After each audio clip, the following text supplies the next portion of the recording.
السلام علیکم کے اس کے ناول پہ آپ سب کو ویلکم۔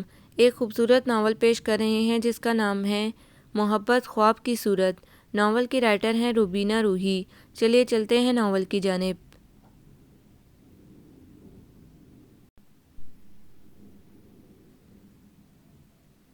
شادی تو میں نے کرنی ہی تھی، کسی نہ کسی سے کبھی نہ کبھی، آخر ساری زندگی یوں ہی تو نہیں گزاری جا سکتی نا۔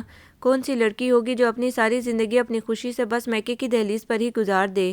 پھر میں تو کوئی خاص توپ شے بھی نہیں تھی، عام سی لڑکی، عام سی صورت، نہ آنکھوں میں بے تحاشا ذہانت کی چمک، نہ لہجے میں سکون جیسی کھنک، نہ ہنسی گھنگروں جیسی، اور نہ ہی بال گھٹاؤں کی طرح۔ اور جن کے پاس یہ ساری چیزیں ہوتی ہیں تنہا تو وہ بھی نہیں رہتی، بلکہ وہ تو شاید بالکل ہی نہیں رہتی۔ آخر کوئی ان کو سراہنے والا تو ہو، ایسے حسن کے قصیدے پڑھنے والا کوئی تو ہو قدردان۔ شادی تو میری تینوں بہنوں نے بھی کی تھی، اگرچہ وہ میرے مقابلے میں واقعی توپ شے تھیں۔ اگر ساری باتیں یکجا نہیں تو ایسا تو تھا کہ کسی کی ہنسی میں سحر تھا تو کسی کی آنکھوں میں جادو، کسی کے لہجے کی دلکشی راہ چلتے کا راستہ روک لیتی تھی تو کسی کی ذہانت قدموں کی گردش روک کر پاگل کر دیتی۔ تبھی تو میری تینوں بڑی بہنیں اپنی من پسند زندگی گزار رہی تھیں۔ من چاہے اشخاص اور مرضی کی جگہ پر کہنے کو تھا کیا ان کے پاس؟ نہ ڈھنگ کا گھر، نہ گھروں میں سلیقے کی یعنی قیمتی چند چیزیں، نہ پہننے کو ڈھنگ کے یعنی مہنگے کپڑے، اور نہ کھانے کو دونوں وقت چکن یا گوشت۔ رحمان احمد کی معمولی نوکری اور اوپر تلے بیٹیوں کی لائن۔ ٹھہرے، میرا خیال ہے اس طرح آپ کو اس کہانی میں مزہ نہیں آئے گا۔ میں پہلے آپ لوگوں سے سب کا تعارف کروا دوں، اور میں یہ کہانی اپنی زبانی کم، ان لوگوں کی زبانی زیادہ سناؤں گی۔ سب سے پہلے میں چلیں چھوڑیں مجھے، کوئی ایسی خاص بات مجھ میں نہیں جو آپ سب میں نہ ہو، اور اگر کوئی ہوئی تو بتاؤں گی، ایسی جلدی بھی کیا ہے۔ میرے ابا رحمان احمد جو بقول میری خالاؤں اور ماموں کے معمولی نوکری پر ہیں اور معمولی تنخواہ لیتے ہیں، ان میں سے کئی ایک کا خیال یہ بھی ہے کہ نوکری ایسی معمولی نہیں، اس سیٹ، اس عہدے پر اور اس محکمے میں بہت سے دوسرے لوگ اپنے اور اپنی اولاد کے وارے نیارے کر چکے ہیں۔ کنالوں پر پھیلی ہوئی کوٹھیاں ہیں ان کی، اور ان کوٹھیوں کے پورچ میں کئی کئی گاڑیاں۔ اولادیں بیرون ملک پڑھنے گئی ہوئی ہیں، لیکن ایک رحمان احمد ہے جنہیں نہ جانے کہاں سے ایمانداری کی لت پڑ گئی۔ افسوس، ایمانداری نہ ہوئی، کوئی موذی عادت ہو گئی۔ اپنی تو زندگی برباد کی سو کی، اولاد کو بھی جھونک دیا غربت کے جہنم میں، لیکن پھر بھی پتہ نہیں کس مٹی سے بنے ہیں کہ سکون اور قناعت کی زندگی بسر کر رہے ہیں، اور کیے جا رہے ہیں، کیے جا رہے ہیں۔ میرے ابا میں اور بھی بے شمار ایسی خامیاں ہیں جو میں آپ لوگوں کو درمیان میں بتاتی جاؤں گی۔ فی الحال تو دوسرے نمبر پر میری اماں ہیں، جنہیں کچھ میری بہنیں ممی، کچھ مما اور میں امی کہتی ہوں۔ بقول میری امی کی شادی تو کر لی میں نے محبت میں اندھی ہو کر رحمان احمد سے، لیکن اتنا پتہ نہیں تھا کہ ساری عمر سر پر ہاتھ رکھ کر رونا پڑے گا۔ اس وقت تو بڑے خوش رنگ خواب دکھائے تھے، سپنوں کے انوکھے جہاں آباد کیے تھے رحمان احمد نے۔ آنکھوں میں محبتوں کے ایسی پھواریں لیے پھرتا کہ جہاں مجھے دیکھتا بھگو ڈالتا۔ باتوں میں ایسا سحر ہوتا کہ میں تو دین و دنیا بھولے جاتی۔ گفتگو ایسی دل نشین کرتا کہ سارے ناول رسالے ردی میں دے ڈالے۔ لیکن پھر کیا ہوا؟ رحمان احمد نے آنکھوں پر تو چڑھا لی موٹے شیشوں کی اینک، اور باتوں میں آ گئی بہشتی زیور جیسی نصیحتیں، اور دل نشین گفتگو کی جگہ لے لی آٹے دال کے بھاؤ نے۔ ابا کے بارے میں ان کا اپنا کوئی خیال نہیں تھا، بلکہ وہ ہم وقت اپنی بہنوں اور بھابھیوں کے خیالات پر ہی استفادہ کرتی، جو کہ خوش قسمتی یا شاید بدقسمتی سے خاصے خوشحال ہیں۔ ویسے امی اپنے زمانے میں کافی خوش شکل ہوا کرتی ہوں گی، اس کا اندازہ ایک تو مجھے ان کی حالیہ شکل سے ہوتا ہے، دوسرا تیمی باجی سے، جنہیں لوگ کہتے ہیں ہو بہو اپنی ماں کی شکل ہے۔ تیمی یعنی تہمینہ باجی ہم ساری بہنوں سے بڑی ہیں، بہت خوبصورت، بہت پیاری اور بہت نخریلی بھی، جو کہ شاید ان کا خاص قصور نہیں، کیونکہ خدا جب حسن دیتا ہے نزاکت تو آ ہی جاتی ہے۔ تعلیم تو انہوں نے ایف اے تک ہی حاصل کی، حالانکہ ابا کو بہت شوق تھا، کیونکہ وہ ابا کی بڑی اولاد تھیں، اور ابا کا خیال یہ تھا کہ بڑی اولاد پڑھ جائے، کسی قابل ہو جائے تو باقی کی ساری اولاد خود بخود اس لائن پر چل پڑتی ہے۔ خیر یہ تو ابا کی ہمت تھی کہ تیمی باجی نے جیسے تیسے رو دھو کر ایف اے کر لیا تھا، حالانکہ وہ تو اتنے کے حق میں بھی نہیں تھیں۔ اور پھر بقول ان کے، ضرورت کیا ہے اتنے پڑھنے کی، خواہ مخواہ میں دماغ کھپاؤ، کھوپڑی سے بال اڑاؤ اور آنکھوں پر موٹے شیشوں والی اینک چڑھاؤ، کرنا تو پھر بھی ہانڈی چولہا ہے، پالنے تو بچے ہی ہیں۔ حالانکہ آج کل وہ یہ دونوں کام نہیں کر رہی، محض اپنی شکل کی وجہ سے، جس پر انہیں بڑا مان تھا۔ امی کو ناز تھا کہ بیٹی پیدا ہونے کا سارا دکھ ان کی شکل دیکھ کر زائل ہو گیا تھا۔ ساری بیٹیوں کے پیدا ہونے کا دکھ مجھے دیکھ کر جو منا لیا، ہا ہا ہا۔ سیمی آپا کہتی ہیں میں ہنستی بہت ہوں، وہ بھی بے موقع اور بغیر وجہ کے۔ سیمی آپا کا نمبر دوسرا ہے، خوبصورتی میں بھی نمبر 2 ہیں، ویسے مجھے نہیں لگتی، بلکہ کبھی کبھی تو وہ مجھے تیمی باجی سے زیادہ خوبصورت لگتی ہیں، خاص طور پر جب اپنے لمبے بال کھول کر کسی بات پر بے تحاشا ہنستی ہیں۔ ان کے دانت بہت خوبصورت ہیں، بالکل تسبیح میں پڑے ہوئے موتیوں کی طرح۔ سیمی آپی نے بھی ایف اے ہی کیا ہے، مگر انہیں پڑھنے کا شوق تھا، تیمی باجی سے زیادہ لائق اور ذہین تھی، آگے پڑھنا بھی چاہتی تھی، مگر ایک بہترین رشتہ آ گیا، کیونکہ امی کے خیال میں پڑھایا ہی اچھے رشتوں کی تلاش میں جا رہا تھا، اس لیے اچھا رشتہ ملتے ہی وہ مقصد ختم ہوا۔ اتنا اچھا رشتہ تھا، امیر کبیر پڑھا لکھا اور خوبرو، سو سیمی آپا کو بھی کوئی اعتراض نہ ہوا اور یوں ان کی بھی شادی ہو گئی۔ سیمی آپا کے بعد میں ہوں، میں یعنی تانیہ رحمان۔ چلیں چھوڑیں، اپنے بارے میں بتانے کے لیے ابھی بہت وقت پڑا ہے۔ ہاں، میرے سے چھوٹی شازیہ ہے، شادی اس کی بھی ہو چکی ہے، حالانکہ باری میری تھی۔ اصولاً سیمی آپا کے بعد مجھے ہی ماں باپ کا گھر چھوڑنا تھا، مگر کیا کیا جائے کہ میری شکل بالکل واجبی اور عقل کو کون پوچھتا ہے۔ ہر لڑکے کی ماں کو گھر میں چلتی پھرتی جاپانی گڑیا جیسی بہو چاہیے ہوتی ہے، جو گھر میں پھرے تو گھر مہک جائے، سج جائے۔ یہ الگ بات کہ وہ خوبرو بہو گھر مہکانے کی بجائے ان کا بیٹا بہکانے لگتی ہے اور نتیجتاً چند ہی مہینوں میں وہ بیٹے کو بھی کھو بیٹھتی ہیں۔ امی چاہتی تھی کہ شازیہ سے پہلے میری شادی ہو جائے، اس میں خلوص سے زیادہ وہ اذیت تھی جس میں نے انہیں عرصے سے مبتلا کر رکھا تھا، بلکہ جب سے پیدا ہوئی تھی بھلا مجھے کیا حق پہنچتا تھا کہ ایک غریب گھر میں بالکل عام سی شکل لے کر پیدا ہو جاتی۔ شکل اچھی ہوتی تو تیسری بیٹی کے پیدا ہونے پر ملال تو ہوتا، مگر مسئلہ نہ بنتی کہ خوبصورت بیٹیاں ماں باپ کے لیے زیادہ مسئلہ نہیں بنتی، بلکہ وہ تو اپنی قسمت ساتھ ہی لے کر آتی ہیں۔ لیکن کیا کیا جائے، باری میری تھی، لیکن آنے والا ہر رشتہ شازیہ کی طرف منتقل ہو جاتا۔ دیکھنے لوگ مجھے آتے مگر پسند شازیہ کو کر جاتے۔ امی اس صورتحال سے اچھا خاصا گھبرا گئی تھیں۔ میں محظوظ ہوتی کیونکہ مجھے شادی کرنے کا فی الحال کوئی خاص شوق نہ تھا، لیکن بہرحال ماں کی پریشانی دیکھی بھی نہ جا سکتی تھی۔ اسی لیے ایک دن میں نے نہایت محبت اور خلوص سے امی کو مشورہ دیا، آپ پہلے شازیہ کی شادی کر دیں، مجھ سے چھوٹی ہے تو کیا ہوا، شادی تو اس کی بھی ہمیں کرنی ہے، پھر صرف میری وجہ سے اچھے رشتے کیوں ٹھکرائے جائیں؟ ویسے بھی جب تک شازیہ ہے میرا معاملہ طے ہونے سے رہا۔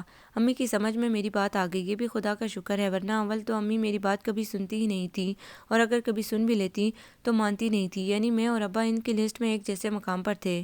خیر، شازیہ کی شادی ہو گئی۔ اب نازیہ بھی چھوٹی ہے اور 9ویں کلاس میں ہے، اور اس سے چھوٹا بلال، یعنی امی کو یہ غیر مقصود پانے کے لیے 2-3 کو فالتو میں دنیا میں لانا پڑا، صبر کا کڑوا گھونٹ پینا پڑا، تب کہیں جا کر دل کی مراد بھر آئی۔ ہم ساری بہنوں کو اپنے بھائی سے بہت پیار ہے، کیوں نہ ہو، وہ اکلوتا ہے، اور بہت سی دعاؤں کے بعد ہم بھائی والی بنی تھی۔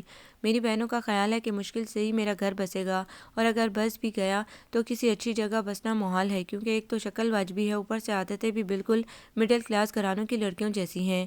میں اتنا پڑھ لکھ کر بھی گفتگو میں 4 لفظ انگریزی کے ملانے کی زحمت نہیں کرتی، جبکہ یہاں رواج یہ ہے کہ جب تک لوگ اردو میں 4 لفظ انگریزی کے نہ بولیں ان کی گفتگو ادھوری رہتی ہے، چاہے مطلب آتا نہ ہو مگر بولنا ضرور ہے، اور پھر بولتی اتنی سادہ انداز میں ہوں کہ لگتا ہے گاؤں سے اٹھ کر آ گئی ہوں۔ نہ کوئی فیشن، نہ فیشن کی باتیں، کوئی ضروری تو نہیں جو چیز پاس نہ ہو اس کے بارے میں بولا ہی نہیں جا سکتا۔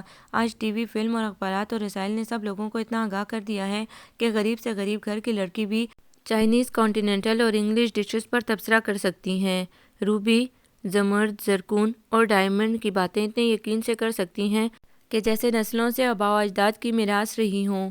آخر یہ باتیں باقی بہنیں بھی تو کرتی ہیں، پھر بھلا وہ کیوں منہ کھول کر بیٹھ جاتی ہے؟ تمی باجی اور سیمی آپا جب بھی آتی مجھے خوب رگڑتی، میں چپ چاپ سنتی اور کچھ نہ سوچتا تو ہنستے ہوئے اپنی کتابیں اٹھا لیتی۔ بہت پہلے کہے گئے امی کے لفظوں کی بازگشت کانوں میں پھرا کرتی تھی جب بھی وہ اپنی کسی بہن یا بھائی کے گھر ہو کر آتی۔ لوگ کہتے ہیں امیر رشتہ دار غریب رشتہ داروں سے ملتے نہیں، ان کو چھوڑ دیتے ہیں، لیکن میں تو کہتی ہوں چھوڑتے وہ نہیں، چھوڑ تو خود ہی غریب بیچارہ دیتا ہے۔ اب وہ بھلا کیسے ان کے معیار پر پورا اترے، کیسے ان لوگوں سے ملے؟ ساجدہ کی طرف جب بھی چلے جاؤ، اور پھر میں اپنی مرضی سے جاتی ہی کب ہوں؟ وہی ہزار اصرار کرتی ہے، ہر بار گھر میں نیا فرنیچر، نئے پردے ہوتے ہیں، اور اس کے اور بچوں کے کپڑے تو ایسے کہ میں تو بس خواب میں یا پھر ان کے پاس ہی دیکھ سکتی ہوں۔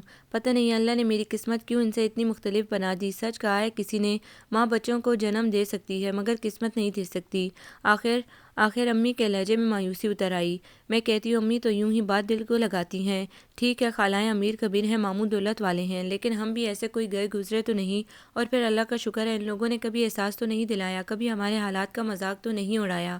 اور مذاق اڑانا کیسے ہوتا ہے؟ تیمی باجی میری بات سن کر چڑ جاتی۔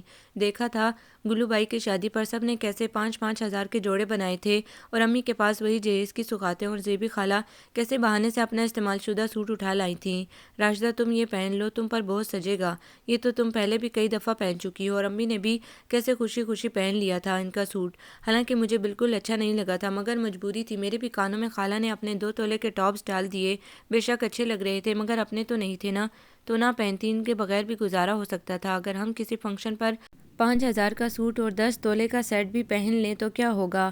کوئی مانے گا تھوڑی کہ ہمارا ہے، کیونکہ جن لوگوں میں ہم نے پہنا ہوتا ہے وہ سب ہماری اصلیت سے واقف ہیں۔ پھر ضرورت کیا ہے؟ میں آئینہ دکھاتی۔ امی میری سچائی پر گھورتی، مگر چونکہ بات میں نے سچ کہی تھی اس لیے بول نہ سکتی تھیں۔ امی نے شروع میں زور تو بہت مارا کہ کسی طرح وہ اپنے بہنوں اور بھائیوں کے برابر نہیں تو کچھ تو مطابق ہو سکیں، مگر بھلا ایک نوکری پیشہ آدمی بزنس مین کی برابری کیسے کر سکتا ہے؟ جتنا ابا مہینے بھر میں کماتے تھے اتنا وہ ایک دن میں کما لیتے، اور پھر ابا ایماندار بھی تو بہت تھے۔ سو حالات جوں کے توں تھے۔ امی کہا کرتی، مجھے پتا ہوتا کہ رحمان احمد کے ساتھ زندگی یوں گھٹ گھٹ کر سسک کر گزرے گی تو کبھی ان کا ساتھ قبول نہ کرتی۔ اچھے رشتے تھے، کیا تھا جو رحمان احمد جتنا پڑھے لکھے نہیں تھے مگر عیش تو بے تحاشا کرواتے۔ مگر اس وقت تو محبت کا بھوت سوار تھا، یہ خیال ہی نہ رہا کہ آنے والی زندگی میں صرف محبت ہی کی نہیں اور بھی بے شمار چیزوں کی ضرورت پڑے گی۔ امی کا مسئلہ سمجھتی تھی میں۔ امی شاید ابا کی بے حد محبت اور معقول سی تنخواہ میں گزارا کر بھی لیتی، صبر شکر اور مسرت کی زندگی گزار بھی لیتی، اگر جو امی کی دوسری بہنیں اور بھائی یوں عیش کی زندگی نہ گزار رہے ہوتے۔ اصل مسئلہ ہی یہاں سے شروع ہوتا ہے۔ انسان اپنوں سے کٹ کر زندگی نہیں گزار سکتا، خاص کر بہن بھائیوں سے۔ خوشی غمی شادی بیاہ، سارے دکھاوے، ساری آرائشیں، ساری نمائشیں تو انہی موقعوں پر کی جاتی ہیں، اور پھر خدا نہ جانا چھوڑ بھی دو تو کیا، دوسرے لوگ تو یوں آسانی سے آپ کو نہیں چھوڑ سکتے نا۔ میری خالائیں اکثر و بیشتر ہمارے گھر آتی، لمبی سی گاڑیاں، نئے ڈیزائن کے کپڑے، نئے زیورات سے لدی پندی، اور پھر ایسی اشیاء کی مہنگائی کے رونے بھی روتی جن کو نہ بھی خریدو تو کوئی فرق نہیں پڑتا۔ امی کو ان کی خاطر تواضع اپنی اوقات سے بڑھ کر کرنی پڑتی۔ کہنے کو یہ خالائیں اپنی اس غریب بہن کا خیال بھی بہت رکھتی۔ اپنے اور اپنے بچوں کے ایسے کپڑے جن کو انہوں نے محض ایک بار ہی پہنا ہوتا شاپروں میں بھر کر ساتھ لاتی تھیں۔ عید شب برات کے موقع پر نئے کپڑے اور نقدی چپکے سے ان کے ہاتھ میں تھما جاتی تھی، جن کو امی رکھ تو لیتی تھی مگر میں جانتی تھی اس وقت یقیناً امی کا دل اندر سے روتا ہوگا۔ بھلا کون ایسا ہوتا ہوگا جو اپنے ہی لوگوں سے اس انداز میں کچھ وصول کرے؟ اگر امی ان کے برابر ہوتی، ان کے مقابلے کی ہوتی تو پھر نہ دل روتا نہ روح پر بوجھ ہوتا۔ کبھی وہ زیادہ کر دیتی تو کبھی امی کی طرف سے بڑھوتی ہو جاتی۔ راشدہ بیگم کا کسی اور پر تو بس نہیں چلتا تھا، نہ رحمان احمد پر، نہ گھر کے حالات پر، تو وہ صرف دو ہی کام کرتی تھیں، یا تو اپنے حالات پر کوڑا کرتی، بول بول کر دل کی بھڑاس نکالا کرتی، یا پھر اس کوشش میں لگ جاتی کہ کسی طرح تیمی اور سیمی کا رشتہ کسی کھاتے پیتے گھر میں ہو جائے۔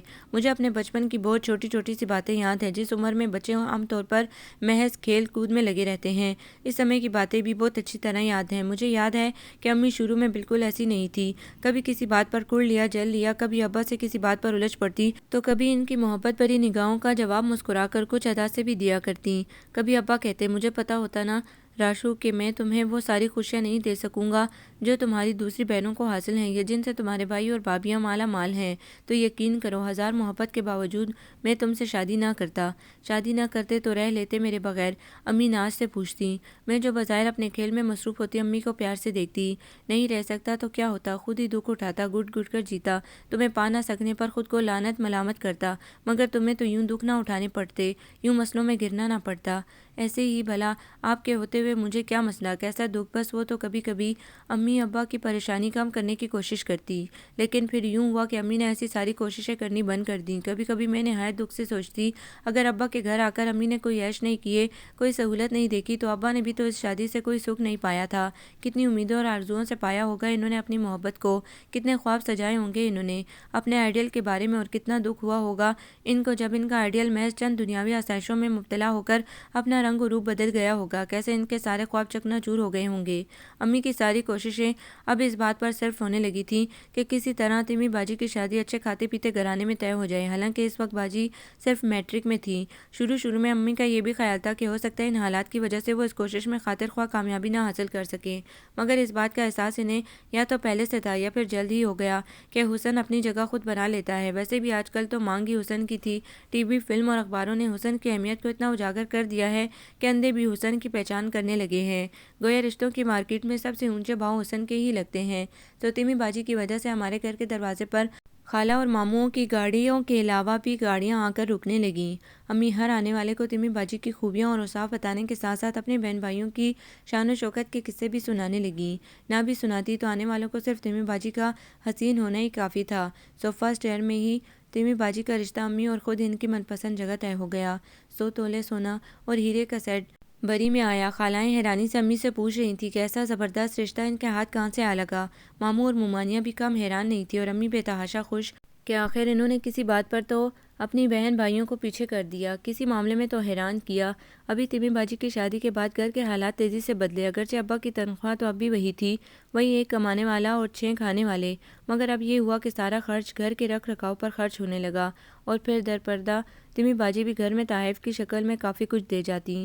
تیمی باجی کی شادی کے بعد امی کے حوصلے اور بلند ہوئے تھے، چونکہ ایک بہترین فیملی میں تیمی باجی کا رشتہ ہوا تھا اور وہ حسن میں یکتا اور رکھ رکھاؤ میں کہیں سے بھی معمولی تنخواہ دار کی بیٹی نہ لگتی تھیں، اسی لیے ان کے سسرال میں جو بھی آتا وہ ان سے یہ ضرور پوچھتا، تمہاری اور بہنیں بھی ہیں؟ یہ بات تیمی باجی آ کر بتایا کرتی تھیں، اور تیمی باجی انہیں جھٹ اپنی دوسری بہنوں کے بارے میں معلومات دینے لگتی، اور انہی کی دی ہوئی معلومات کے نتیجے میں سمی آپا کی شادی انہی جیسی امیر کبیر فیملی میں ہو گئی۔ اس لحاظ سے دیکھا جائے تو میری امی کافی خوش قسمت تھیں۔ آج کل کے زمانے میں جہاں سب کچھ دولت ہی ہے، بیٹیاں جہیز کے بغیر ہزار گن ہونے کے باوجود بابل کی دہلیز پر انتظار کے دیپ جلائے بیٹھی رہتی ہیں، وہاں ان کی بیٹیاں محض شکل و صورت کی بنا پر بغیر جہیز مطلب کہ معمولی جہیز کے ایسے شاندار گھروں میں بیاہی گئی تھیں اور عیش کر رہی تھیں۔ سمی آپا کی شادی کے بعد امی نے 2-3 سال سکون کا سانس لیا، حالانکہ وہ لینا نہیں چاہتی تھی۔ کوشش تو ان کی میری دفعہ بھی یہی تھی کہ جلد از جلد مجھ سے بھی فراغت حاصل کریں، مگر ان کے سارے منصوبے اور کوششیں میری شکل دیکھ کر دم توڑ جاتی یا آنے والے دم توڑ دیتے۔ پوچھ کر تو اب بھی لوگ سمی آپا اور تیمی باجی سے آتے تھے کہ تمہاری کوئی اور بہن بھی ہے، مگر جب وہ آ کر بہن کی شکل دیکھتے تو دوبارہ ان کی شکل دیکھنے کو نہ ملتی۔ جن دنوں شازیہ کی شادی ہوئی، میں بی اے کا امتحان دے کر فارغ تھی۔ بہنوں میں پہلی یا شاید آخری ہوں جس نے بی اے تک پہنچنے کا اعزاز حاصل کیا۔ ابا میری اس ذہانت پر بہت خوش تھے، انہوں نے انجانے میں ہی مجھ سے بہت زیادہ امیدیں وابستہ کر لی تھیں۔ کہتے تھے، ثانیہ بیٹا تو میرے خوابوں کی تعبیر ہے، میرا نام روشن کرے گی، بہت پڑھے گی، ہے نا؟ وہ مجھ سے پوچھتے اور میں ہنستے ہوئے زور زور سے سر ہلاتی۔ امی کے ماتھے پر 4-5 گہرے گہرے بل پڑ جاتے، اور یہ کر ہی کیا سکتی ہے، کوئی ڈھنگ کا لڑکا یا خاندان تو اسے پسند کرنے سے رہا۔ امی ذرا پرواہ نہیں کیا کرتی تھی، دل رکھنا تو شاید انہیں آتا ہی نہیں تھا، یا پھر شاید انہیں مجھ پر غصہ ہی شدید آتا تھا۔ اور حیرت کی بات یہ تھی کہ میں جو شروع سے اس ماحول میں تھی، امی اور بہنوں کے دل جلا دینے والے مذاق سنا کرتی، آنے جانے والوں کی نظروں میں نمایاں تذلیل اور تمسخر ہوتا، اس کے باوجود میں اب تک کبھی احساس کمتری کا شکار نہ ہوئی تھی۔ اللہ جانے مجھے وہ مٹی ہی نہیں لگی تھی جو ایسی باتیں سن کر بکھرنے لگتی، یا پھر پہلے دن سے ہی میرے دل نے اس بات پر سمجھوتا کر لیا تھا، یا پھر مجھے احساس کمتری سے بچانے کی سب سے بڑی وجہ ابا کی ذات تھی، جو ایسے موقعوں پر ہمیشہ ہی میری یوں دلجوئی کرتے کہ مجھے یہ ساری باتیں نہایت معمولی اور سطحی لگا کرتی، اور میں سوچا کرتی بھلا اس بات کو کیا دل سے لگانا جس میں اپنا نہ تو کوئی دوش ہو، نہ ذاتی کوالٹی، نہ اپنا کوئی کمال ہو، نہ اختیار۔ اگر کوئی حسین ہے تو اسے بھی مالک دو جہاں نے اپنے ہاتھوں سے بنایا، اور اگر کوئی حسن کی دولت سے مالا مال نہیں تو اعزاز تو اسے بھی یہ حاصل ہے کہ اللہ نے اسے اپنے ہی ہاتھوں سے بنایا ہے۔ اور ویسے بھی حسن تو بالکل ایک ثانوی سی خوبی ہے، لیکن کیا کیا جائے کہ آہستہ آہستہ یہی ثانوی خوبی ساری خوبیوں پر حاوی ہونے لگتی ہے۔ بہرحال شازیہ کی شادی پر امی کی پوری کوشش تھی کہ میں کسی خاتون کی نظروں میں آ جاؤں یا کسی لڑکے کی ہی، اسی لیے مجھے ہر موقع پر آگے آگے رہنے کی خاص ہدایت تھی۔ کپڑے بھی میرے لیے خاصے مہنگے اور قیمتی بنائے گئے تھے، گویا معمولی چیز کو قیمتی ریپر میں لپیٹ کر اس کے بھاؤ بڑھانے کی ناکام کوشش کی جا رہی تھی۔ اب ایسی بھی کوئی بات نہیں تھی کہ مجھے کوئی پسند نہیں کرتا تھا یا کسی لڑکے کی ماں کی نظروں میں آتی ہی نہیں تھی، لیکن اصل مسئلہ وہی تھا کہ جس طرح کی فیملی میں میری امی کا مجھے بیاہنے کا ارادہ تھا وہ پورا نہیں ہو رہا تھا، اور جو لوگ میرا رشتہ مانگتے تھے وہ امی کی ناک تلے نہ آتے۔ تیمی باجی اور سمی آپا بھی مجھے سجانے اور سنوارنے کی کوششوں میں تھیں، بلکہ تیمی باجی تو شادی سے ایک دن پہلے مجھے زبردستی بیوٹی پارلر لے کر گئیں اور میرے اچھے بھلے بالوں کا ناس مار دیا، لیکن وہ خوش تھیں اور دوسری بہنیں بھی کہ اب میں پہلے کی نسبت کافی بہتر لگ رہی تھی۔ ڈمپل اسٹائل کٹوانے سے ماڈرن سی دکھائی دینے لگی تھی۔ محنت تو اور بھی کی گئی، مثلاً فیشل، آئی بروز، بلیچنگ وغیرہ۔ امی کو بھی کافی تسلی ہوئی، میں تو کبھی نہ جاتی اگر امی کا خوف نہ ہوتا، جنہوں نے 1000 صلواتوں کے بعد حکم دیا تھا تیمی باجی کی بات ماننے کا۔ ویسے آپس کی بات ہے، لگ تو مجھے بھی بہتر رہا تھا، اچھا خوشگوار اثر تھا۔ تیمی باجی اور سمی آپا اپنی گولڈ کی میچنگ جویلری بھی مجھے پوری شادی پر زبردستی پہناتی رہیں، مگر سچائی چھپ نہیں سکتی، بناوٹ کے اصولوں سے ساری محنتیں عکارت گئی، اور کسی کی نظر میرے حسن کہنے میں کیا حرج ہے پر نہ پڑی، اور یہ سنہری موقع بھی ہاتھ سے گیا۔ شازیہ چونکہ ابھی بہت کم عمر تھی، اس کی عقل بھی بہت تھوڑی تھی، اور ایک دم سے ہی وہ فرش سے عرش پر جا پہنچی تھی، بقول اس کے اس لیے وہ بالکل ہی بدحواس ہو گئی۔ وہ سمجھ رہی تھی اور سمجھا رہی تھی کہ گویا اس نے ایک دنیا فتح کر لی ہے، اور مجھ سے تو اس کا رویہ ایسا ہو گیا کہ میں اس کی نظر میں محض کیڑا مکوڑا سا ہو گئی۔ آخر مجھے رون کر وہ اوپر آئی تھی، اپنے بھاری زیورات اور مہنگے کپڑوں کو مجھے یوں دکھاتی جیسے مجھ پر احسان کر رہی ہو۔ سجاد اپنے میاں کی باتیں جو وہ اس کے حسن کے خراج کے طور پر کرتا تھا یوں بتاتی کہ مجھے ہنسی آنے لگتی۔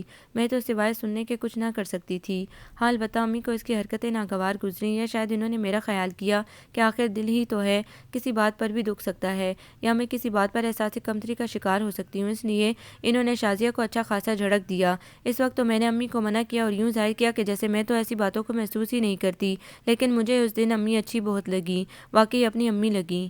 میرا بی اے کا رزلٹ آ گیا، توقع کے عین مطابق میری فرسٹ ڈویژن تھی۔ میں بہت خوش تھی، ابا تو بہت ہی خوش تھے، خوش تو امی بھی تھی، مگر انہیں زیادہ خوشی تب ہوتی جب میں اپنے گھر بس جاتی، کسی امیر کبیر گھر میں۔ 3 بہنیں مہنگے تحائف لے کر اپنے اپنے میاں کے ساتھ مبارکباد دینے آئیں۔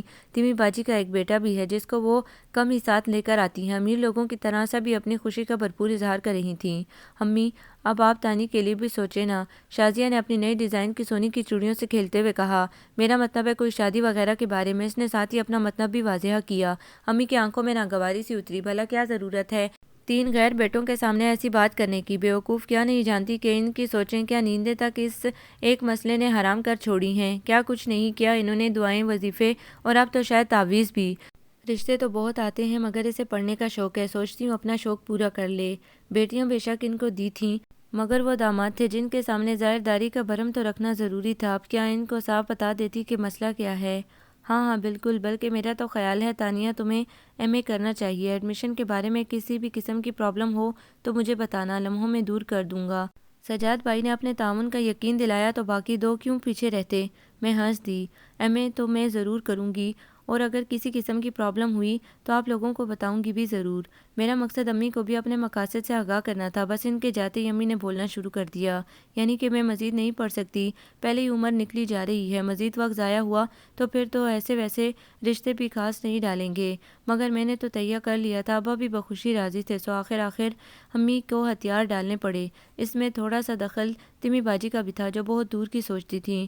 انہوں نے ہی تو امی سے کہا تھا پڑھنے دیں امی، آج کل یونیورسٹی میں بہت اچھے گھرانوں کے لڑکے بھی پڑھتے ہیں، ہو سکتا ہے کسی اچھے گھر کے لڑکے کو تانی پسند آ جائے۔ گویا یونیورسٹی نہ ہوئی، میرج بیورو ہو گیا۔ مجھے ان کی بات سن کر ہنسی تو بہت آئی تھی، مگر چونکہ میرا مقصد حل ہو رہا تھا اس لیے میں کچھ نہیں بولی، اور یوں میرا یونیورسٹی میں داخلہ ہو گیا۔ میری دوست راجیہ جو کہ کالج سے میرے ساتھ تھی اب یونیورسٹی میں بھی میرے ساتھ ہی تھی، اس لیے مجھے زیادہ فکر نہیں تھی۔ پھر بھی لڑکے لڑکیوں کا ایک ساتھ پڑھنا، گھومنا، بولنا تھا، اس لیے میں خاصی نروس تھی، اس لیے بھی کہ میرا واسطہ اس مخلوق سے کم ہی پڑا تھا۔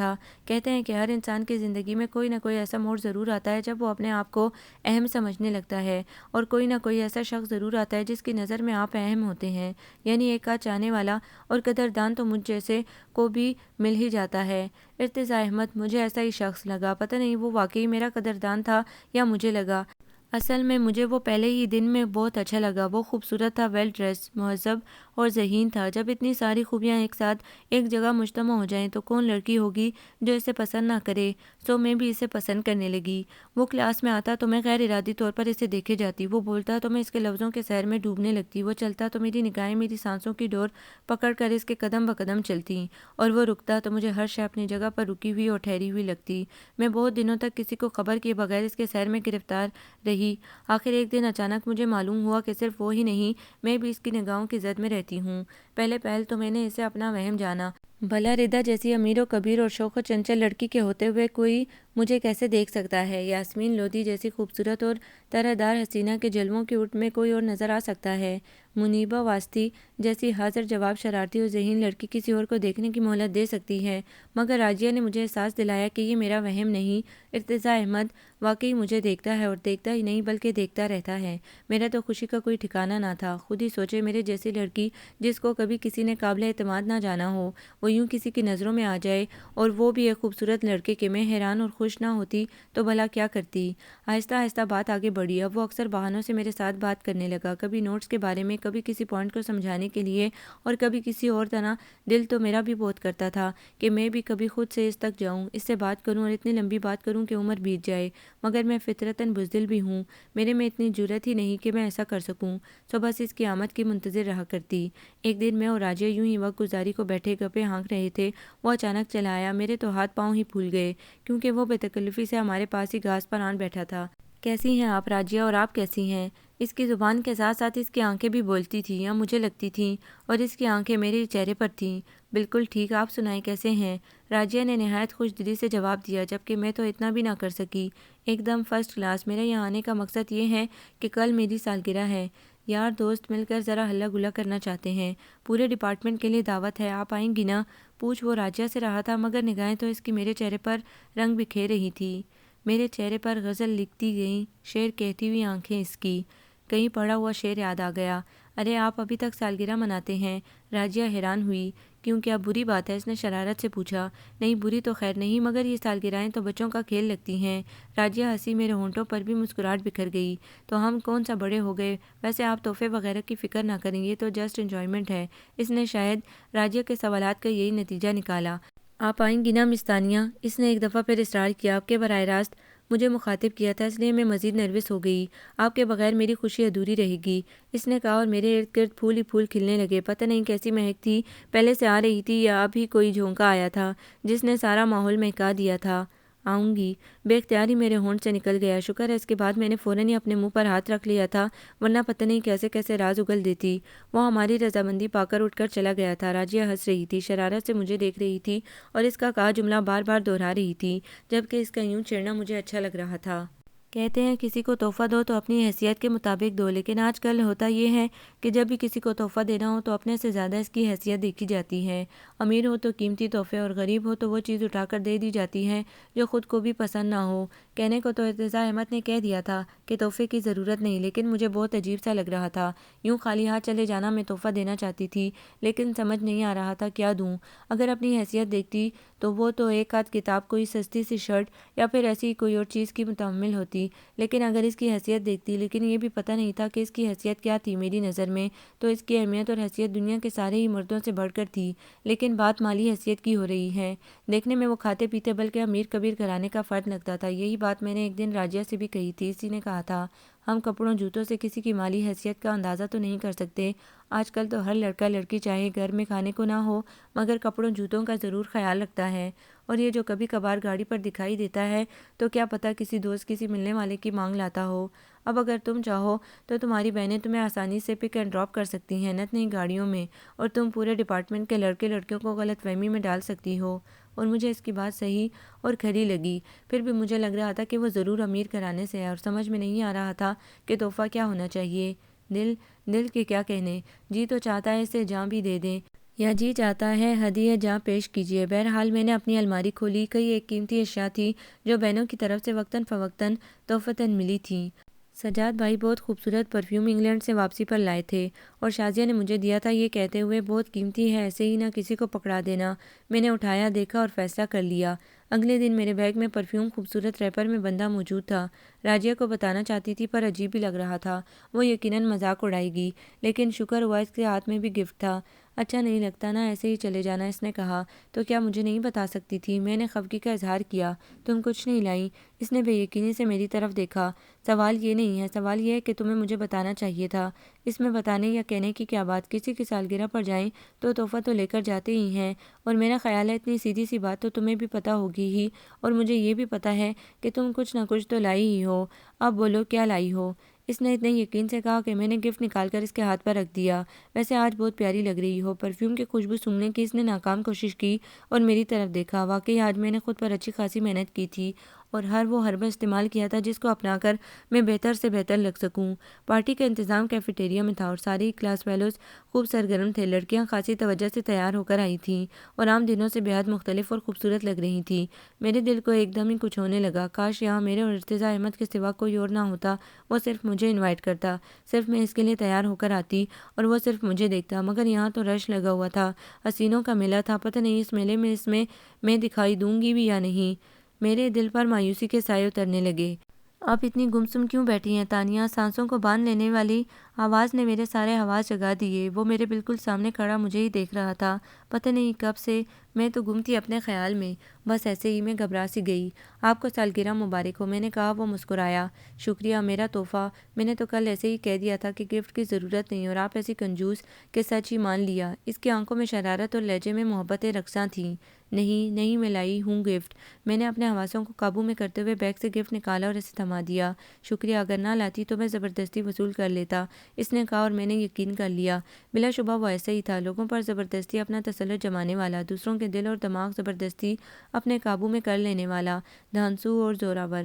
تم ہمیشہ کی طرح آج بھی سب سے منفرد لگ رہی ہو۔ جاتے جاتے ایک نظر مجھ پر ڈال کر اس نے جیسے میرے کانوں میں امرت سا ٹپکا دیا، اور اس کی اس بے تکلفی پر مجھے حیرانی سے زیادہ خوشی ہو رہی تھی۔ پورے فنکشن میں میرے چہرے پر ایسے رنگ بکھر رہے تھے کہ کوئی بھی مجھے دیکھ کر آسانی سے میرے دل کا حال پڑھ سکتا تھا، اور راجیہ تو اچھی خاصی ذہین تھی، تو اس نے جان لیا کہ بات پسندیدگی سے آگے نکل چکی ہے، اور اب وہ مسلسل مجھے چھیڑے جا رہی تھی۔ رفتہ رفتہ وہ میری ہستی کا ساماں ہو گئے، پہلے آپ، پھر تو ہوئے اب پتہ نہیں اور کیا ہو گئے۔ وہ اچھے بھلے گانے کا ستیہ ناز کر رہی تھی اور میں بس ہنس رہی تھی۔ میں جسے پیار کا انداز سمجھ بیٹھا ہوں، وہ تبسم، وہ تکلم تیری عادت ہی نہ ہو۔ دن بہت اچھے گزر رہے تھے، تنہائیوں میں بھی جیسے خواہشوں، خوابوں اور تمناؤں کے لاتعداد ملے تھے۔ میں پوری طرح اپنی خوشیوں میں مگن تھی۔ مجھے پوری دنیا میں، پورے شہر میں کہیں بھی کوئی بات بری نہ لگ رہی تھی۔ ہر چیز کا حسن پہلے سے کہیں زیادہ نکھر آیا تھا۔ چاند تو روز نکلتا تھا، روز ہی اپنی روشنی لٹاتا، مگر اب میں دیکھتی تو چاند کی دلکشی پہلے سے بھی سوا ہوتی، بلکہ مجھے تو ایسے لگ رہا تھا کہ جیسے چاند، رنگ، خوشبو، پھول، نظارے، ہر چیز کو میں پہلی بار دیکھ رہی ہوں، اور یہ سارا کرشمہ ارتضیٰ احمد کی محبت کا تھا۔ اپنے قریب ارد گرد ہر وقت مجھے اس کے لہجے کی دلکشی سنائی دیتی، اس کے سانسوں کی خوشبو میرے گرد مہکتی، مگر پھر پتہ نہیں کیا ہوا، اچانک ہی میری نظر ارتضیٰ احمد پر پڑی تھی، جو یاسمین لودھی سے باتوں میں مصروف تھا۔ یاسمین عام دنوں سے بھی کئی پیاری لگ رہی تھی، اور ہنسی اس کے ہونٹوں پر آ کر جیسے ٹھہر سی گئی تھی۔ مجھے ایک دم ہی بڑا عجیب سا احساس ہوا، ارتضیٰ احمد کے ساتھ کھڑی کتنی اچھی لگ رہی تھی وہ، اور وہ بھی تو اس کی قربت میں سرشار سا دکھائی دے رہا تھا۔ اتنی عمر گزار چکی تھی میں، زندگی کی بہت سی حقیقتوں کو میں نے بڑے حوصلے، بڑی جمع مردی سے سہا تھا۔ قدم قدم پر مجھے میری کم شکلی کا احساس دلایا گیا تھا، مگر میں کبھی ایک لمحے کو بھی احساس کمتری میں مبتلا نہیں ہوئی تھی۔ پر آج میری آنکھیں جیسے ابل پڑنے کو بے قرار تھیں۔ احساس کمتری نے مجھے جیسے سر اٹھانے کے قابل ہی نہ چھوڑا تھا۔ کیا تھا اللہ تعالیٰ، اگر تو مجھے بھی قبول شکل دے کر پیدا کر دیتا۔ میری ساری بہنوں کو تو نے حسین بنایا، خوبیوں سے مالا مال کیا، اور میں نے کیا بگاڑا تھا تیرا؟ کیا جرم کیا تھا میں نے؟ اگر میری دنیا میں حسن ہی سب کچھ ہے تو کیوں مجھ جیسی عام شکل کی لڑکیوں کو پیدا کر دیتا ہے؟ پتہ نہیں کیسے شکوے خود بخود میرے ہونٹوں پر آنے لگے تھے، جو مجھے کچھ دے نہیں سکتے تھے سوائے میرے گناہوں میں اضافہ کرنے کے۔ لیکن پتہ نہیں کیوں آج مجھے گناہوں سے بھی ڈر نہیں لگ رہا تھا۔ میں سب کچھ چھوڑ سکتی تھی، کچھ بھی کھونے کا حوصلہ تھا مجھ میں، مگر ارتضیٰ احمد کیا صرف میری شکل کی وجہ سے، میری کمروئی کی وجہ سے میری زندگی سے نکل جائے گا؟ ویسے آیا ہی کب تھا نہ معلوم، میں حد درجہ خوش فہم تھی، یا ایسے ہی سرابوں میں کھو کر حقیقتوں سے نظریں چرانے لگی تھی۔ اس نے ایک آدھ بار میری تعریف کی، مجھے سراہا، پتہ نہیں ارادی یا غیر ارادی طور پر مجھے دیکھا، اور میں کچھ سے کچھ ہو گئی، انوکھی اور نرالی دنیاؤں کی سیر کو نکل کھڑی ہوئی۔ ساری رات نیند آنکھوں سے روٹھی رہی اور آنسوؤں سے بنی رہی۔ یہ بھی تو ہو سکتا ہے تانیہ رحمان، ارتضیٰ احمد کا اس سے بات کرنا، اس سے ہنس کر ملنا محض ایک فارمیلٹی ہو؟ آخر وہ اس کی کلاس فیلو ہے، ساتھ پڑھتی ہے، اور جہاں ہر روز کا ساتھ ہو، ایک دوسرے سے کٹ کر تو نہیں رہا جا سکتا۔ وہ دوسری لڑکیوں سے بھی تو بات کرتا ہے، ہنستا ہے، بولتا ہے، اور پھر میں بھی تو کئی لڑکوں سے بات کرتی ہوں، ضرورتاً، اور کبھی کبھی بلا ضرورت بھی۔ سارا دن میں اپنے آپ کو سمجھاتی رہی، تصویر کا دوسرا رخ دکھاتی رہی کہ اگلے دن ارتضیٰ احمد رضا شیخ سے بھی ایسے ہی انداز میں بات کر رہا تھا۔ شاید میں اس کی محبت میں حد سے زیادہ دقیانوسی ہو گئی ہوں، تسلط پسند، چاہتی ہوں کہ اسے صرف میں ہی دیکھوں، وہ مجھ سے بولے، میرے لحاظ سے مجھے ہی دیکھے، حالانکہ یہ تو سراسر بے وقوفی ہے۔ میں سارا دن خود کو دلائل دیتی رہی، میں نے اپنی کسی کیفیت کو راجیہ کے سامنے بھی ظاہر نہیں ہونے دیا تھا۔ وہ سن کر یقیناً مذاق ہی اڑاتی۔ بلال چوتھی کلاس سے پانچویں میں آ گیا تھا، وہ صرف پاس ہی ہوا تھا، مگر ہمارے گھر میں اس کی بھی یوں خوشی منائی جا رہی تھی جیسے اس نے ٹاپ کیا ہو۔ امی نے چھوٹا سا فنکشن منعقد کر ڈالا تھا۔ سمی اور تیمی باجی صبح سے ہی آ گئی تھی، انہوں نے مجھے بھی یونیورسٹی نہ جانے دیا، حالانکہ میں چھٹی کرنا نہ چاہتی تھی۔ تھوڑی ہی دیر بعد شازیہ بھی آ گئی، اور اب وہ شام کو پہنے جانے والے کپڑے نکال نکال کر دکھا رہی تھی۔ فنکشن صرف ایک تھا، وہ بھی ایک آدھ گھنٹے کا سوٹ، وہ 4-5 لائی تھی۔ ایک سے ایک مہنگا اور قیمتی، اور اب وہ باری باری سب سے پوچھ رہی تھی کہ شام میں کون سا پہنے۔ تیمی اور سیمی باجی نے بھی اپنے بیگ کھول لیے۔ آج تیمی باجی اپنا بیٹا بھی ساتھ لائی تھی جو کہ میری گود میں تھا۔ تم کون سا ڈریس پہنو گی؟ شازیہ نے مجھ سے پوچھ لیا۔ کوئی بھی پہن لوں گی، ایک نیا سوٹ سلوایا ہے میں نے، وہ پہن لوں گی۔ میں بور ہو رہی تھی، پتہ نہیں ساری بہنیں کیسی ہو گئی تھی، کپڑوں، جوتوں اور جیولری کے سوا کوئی اور بات کرتی ہی نہ تھی۔ گھنٹوں اس بیتوکے موضوع پر بولتی اور تھکتی ہی نہ تھی۔ شاید امیر لوگوں کی یہی ایک خاص ہابی ہوا کرتی ہے۔ مجھے یاد ہے اس سے پہلے جب کبھی ساری خالائیں اکٹھی ہوتی تھیں تو وہ بھی سوائے امی کے یوں ہی باتیں کیا کرتی تھی۔ پتہ نہیں امی کے اس وقت کیا جذبات اور خیالات ہوا کرتے تھے، مگر مجھے تو سخت بوریت اور کوفت محسوس ہوتی تھی۔ یقیناً کوئی فضول سا ہی ہوگا، وہ رہنے دو، تم ان میں سے میرا کوئی پہن لینا۔ شازیہ نے فراخ دلی سے پیشکش کی۔ میں انکار کرنا چاہتی تھی مگر تیمی باجی اور سیمی آپا نے بھی ایسی ہی آفرز کر دیں۔ وہ سب اپنے نئے اور مہنگے سوٹ پہن لینے پر اصرار کر رہی تھیں۔ شازیہ نے تو صاف کہہ دیا تھا کہ وہ کپڑے معمولی اور فضول ہیں جو میں نے پہنے ہیں۔ تیمی اور سیمی آپا نے یہ نہیں کہا تھا مگر مطلب ان کا بھی وہی تھا، مگر میں بھی اپنے نام کی ایک ہی تھی۔ ان سب کے لاکھ کہنے اور امی کی خفگی کے باوجود اپنا ہی جوڑا پہنا۔ مجھے پتا تھا امی نے اس پارٹی کو بنیاد بنا کر دو چار ایسے لوگوں کو بھی بلایا تھا جن کے بیٹے شادی کو بالکل تیار اور ان کی مائیں لڑکیاں ڈھونڈتی پھر رہی تھیں۔ دل تو میرا بھی چاہتا کہ میں ارتضیٰ احمد کو بھی انوائٹ کر لوں، مگر ایک تو پارٹی دینے کی وجہ مجھے کچھ خاص معقول نہیں لگ رہی تھی، دوسرے شرم اور جھجک بھی حائل تھی۔ اگر میں پوری کلاس کو چھوڑ کر صرف اسے مدعو کرتی تو دوسروں کی نظر میں تو بات آنی ہی تھی۔ امی مجھے بار بار ان خواتین سے متعارف کروا رہی تھی جن کو اسپیشل بلایا ہی اس مقصد کے لیے تھا، میری ذہانت اور فراست کی تعریفیں، اور کچھ تھا جو نہیں تعریف کرنے کو۔ میری ایسی ایسی صفتیں بیان کی جا رہی تھی جو سرے سے میرے میں تھی ہی نہیں۔ آنے والی مجھ سے تو شاید نہیں، لیکن میری دوسری بہنوں کی ہمارا سجاوٹ اور زیورات سے ضرور متاثر ہو رہی تھیں۔ آخر اس گھر کی بیٹیوں میں تو کوئی ایسی بات تھی کہ اتنے امیر لوگ ان کو بیاہ کر لے گئے، اور جو بات ان میں تھی صاف ظاہر تھا کہ مجھ میں نہیں تھی۔ ان میں سے ایک خاتون نے اپنے معلومات میں اضافے کے لیے پوچھ لیا، آپ نے بڑی کو چھوڑ کر چھوٹی کا رشتہ پہلے کیوں کر دیا؟ اس سوال نے امی کے ماتھے پر بل ڈال دیے۔ بہرحال ان کو مطمئن تو کرنا تھا، کیا پتہ انہیں کی نظر کرم مجھ پر ہو جاتی۔ رشتے تو اس کے لیے بہت آتے ہیں، سچ پوچھیں تو چھوٹی بیٹی جہاں میں نے بیائی ہے، رشتہ وہ اصل میں اسی کے لیے تھا، مگر اس کی تو ایک ہی ضد تھی کہ میں نے ایم اے کرنا ہے۔ رو رو کر آنکھیں سجا لی۔ میں نے بھی سوچا چلو شوق ہے پورا کر لے، اور رشتہ اچھا تھا اس لیے چھوٹی کی شادی کر دی۔ آپ تو جانتی ہیں اچھے رشتے آسانی سے ملتے کہاں ہیں۔ انہوں نے پتہ نہیں کب یہ نئی انوکھی اور نرالی کہانی گڑھی تھی۔ میری تو حیرانی سے آنکھیں ہی باہر آنے کو ہو گئیں۔ اگر کوئی اور سنے، سجاد بھائی یا ان کے گھر والے تو کیا ہو، ویسے امی ہوشیار تھیں۔ یہ کہانی سناتے ہوئے انہوں نے آواز ہلکی رکھی تھی۔ میری ساری خالائیں بھی آئی ہوئی تھیں اور وہ تیمی، سیمی اور شازیہ کو دیکھ کر دبے دبے لفظوں میں آپس میں سرگوشیاں بھی کرتی جا رہی تھیں، یقیناً اپنی بہن کی بیٹیوں کی قسمت پر رشک کر رہی ہوں گی۔ ویسے دیکھا جائے تو یہ صورتحال تھی بے حد دلچسپ۔ جس بہن کو کبھی انہوں نے خاص اہمیت نہیں دی تھی، اسے ہمیشہ اپنے سے کم تر ہی سمجھا تھا، اب وہ بھی ان کے مقابلے میں آن کھڑی ہوئی تھی۔ سیمی، تیمی اور شازیہ بھی آگے بڑھ بڑھ کر ان سے مل رہی تھی اور وقفے وقفے سے کوئی نہ کوئی ارادی یا غیر ارادی طور پر ایسی بات کر دیتی جو انہیں مزید متاثر کر ڈالتی۔ میرے حق میں تو پتہ نہیں کیا ہوا، امی کی یہ کوشش بھی بارآور ثابت ہوئی یا نہیں۔ بہرحال فنکشن بخیر و خوبی ختم ہو گیا اور میں نے سکھ کا سانس لیا۔ میرے دل کی اب بھی وہی کیفیت تھی، دل اب بھی ارتضیٰ احمد کو دیکھ کر معمول سے بڑھ کر دھڑکنے لگتا، اور جب مجھے محسوس ہوتا کہ وہ میری طرف دیکھ رہا ہے تو سانسیں ہی رکنے لگتی۔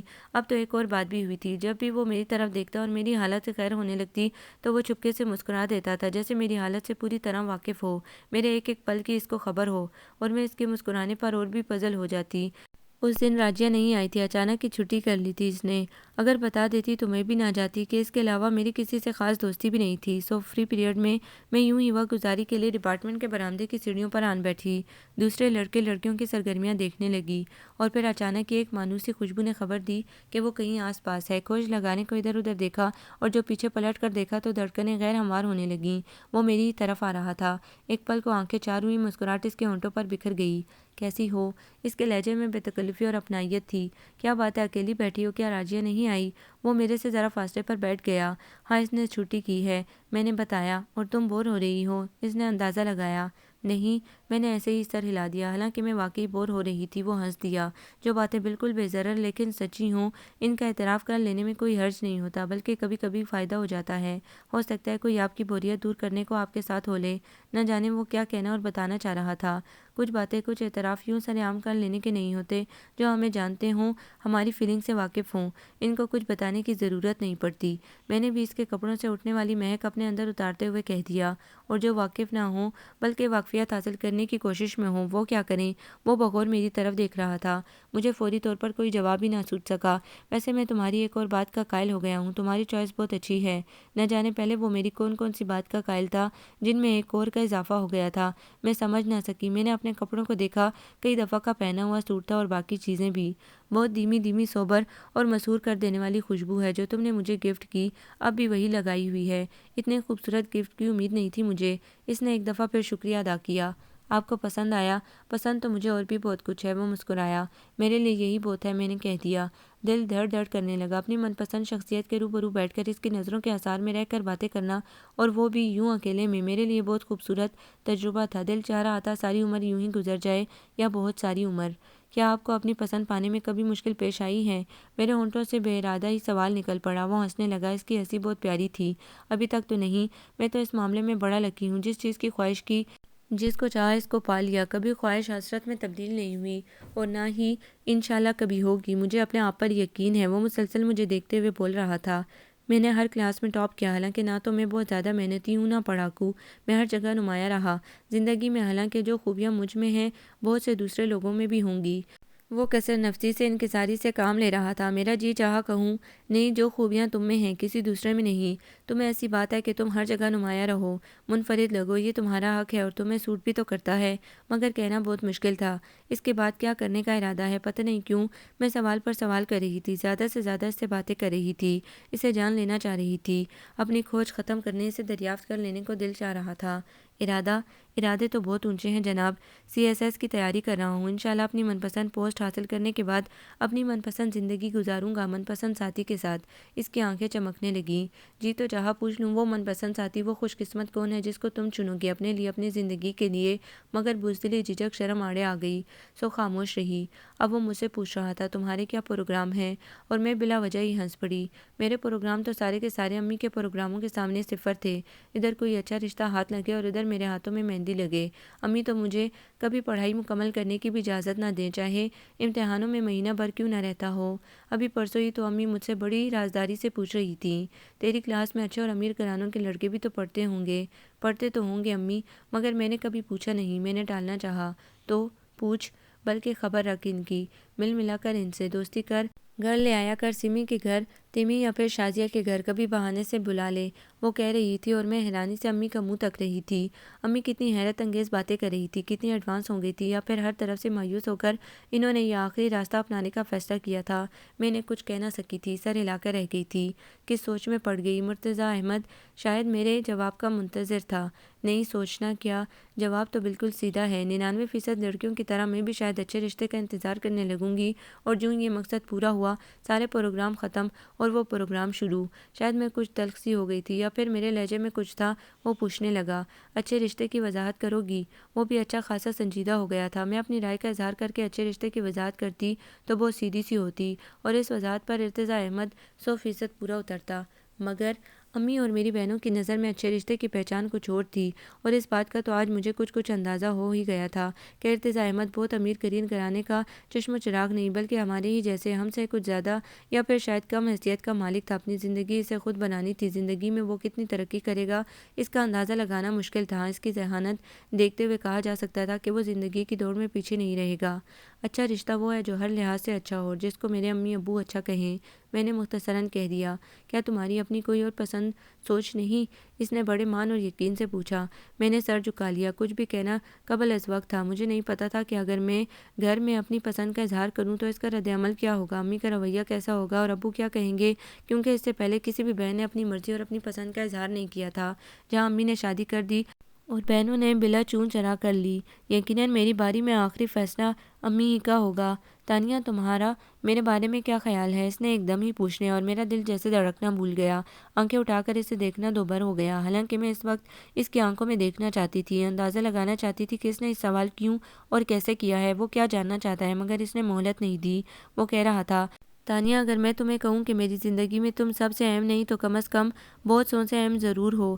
میں نے من پسند زندگی گزارنے کے لیے تمہارے خواب دیکھے ہیں، تمہیں بہت سوچا ہے اور شاید بہت چاہا بھی ہے۔ کیا تم میرا انتظار کر سکتی ہو؟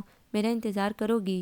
وہ نہایت مان سے پوچھ رہا تھا اور میرا رواں رواں ہاں ہاں کی گردان کر رہا تھا۔ میں تو ساری زندگی اس کا انتظار کر سکتی تھی اگر میں اس کی خواہش تھی، تو وہ بھی تو میری اولین چاہ تھا، اور یہ الفاظ سننے کے لیے میں نے بہت صبر بہت انتظار کیا تھا، مگر میں ایک لفظ نہ بول سکی، کچھ نہ کہہ سکی، بس ایک نظر سے دیکھا۔ ہماری آنکھیں ایک لمحے کو ایک دوسرے سے ہم کلام ہوئیں اور میں نے خاموشی سے سر جھکا لیا، گویا میری خاموشی اقرار تھی۔ اس کے بعد بھی وہ بہت کچھ کہتا رہا، بولتا رہا، اپنی باتیں، اپنے جذبوں کی باتیں، ایسی باتیں جو میں اس سے سننا چاہتی تھی، کرنا چاہتی تھی۔ میری زندگی میں ایک دم ہی رنگ اتر آئے تھے، ہر طرف خوشیاں رقصاں تھیں، پھول کھلے تھے اور میں بے تحاشا خوش تھی، مطمئن تھی۔ راجیہ کا آج نہ آنا میرے حق میں کتنا اچھا ثابت ہوا تھا۔ مجھے لگ رہا تھا جیسے میں نے ساری دنیا فتح کر لی ہو۔ گھر جاتے ہی جی تو چاہ رہا تھا امی کو جھٹ سے بتا دوں کہ امی آج آپ کا مسئلہ حل ہو گیا ہے، جس مقصد کے لیے آپ نے مجھے یونیورسٹی میں داخلہ دلوایا تھا وہ مقصد پورا ہو گیا ہے، مگر میں ان سے کچھ نہ کہہ سکی۔ شام کو سو کر اٹھی تو سمی باجی آئی ہوئی تھی، وہ آج کل ماں بننے کے مراحل سے گزر رہی تھی۔ مجھے دیکھتے ہی ان کے چہرے پر نامعلوم پریشانی کے سائے لہرانے لگے۔ پتہ نہیں اس سے پہلے وہ اور امی کون کون سی باتیں کر رہی تھی، مگر اب ان کے چہرے پر اتر آنے والے عکس نے مجھے احساس دلا دیا تھا کہ وہ یقیناً میری بات کریں گی، وہی کسی پٹی بات، تانی کی کہیں بات بنی، کوئی پروپوزل آیا۔ آج اگر وہ یہ بات کرتی تو نہ مجھے غصہ آتا، نہ جھنجھلاہٹ ہوتی، اور نہ ہی میں بور ہو کر وہاں سے اٹھنے کی کرتی، بلکہ درپردہ شاید میں چاہتی تھی کہ آج وہ یہی بات کریں اور میں ان کے سامنے جی کھول کر ہنس پڑوں اور پھر کہوں میرے بارے میں اتنا فکر مند نہ ہوا کریں اور اب تو بالکل بے فکر ہو جائیں، مگر حسب توقع سمی باجی نے ایسی کوئی بات نہیں کی۔